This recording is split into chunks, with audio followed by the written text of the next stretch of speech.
যখন আমি নিউজটা শুনি বা দেখি এবং দেখি জিনিসটা আসলে আমার জন্য, আমার পরিবারের জন্য ভালো। আমি ধন্যবাদ এবং কৃতজ্ঞতা জানাই বিসিবিকে আমার পরিবার এবং আমার পাশে থাকার জন্য।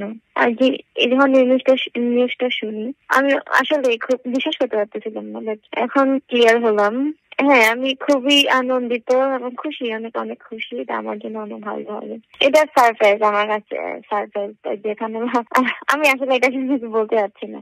বিসিবি যে আমার পাশে, আমার পাশে এবং আমার পরিবারের সাথে আছেন, এটা আমার জন্য, আমার পরিবারের জন্য একটা বড় সুখবর। আমি মনে করি আমার জন্য ইন ফিউচারে আমার আরো ভালো কিছু করার আছে। মায়ের সাথে কথা বললাম যে এমন এমন বিসিবি তো বাড়ি করে দিবে বলেছেন।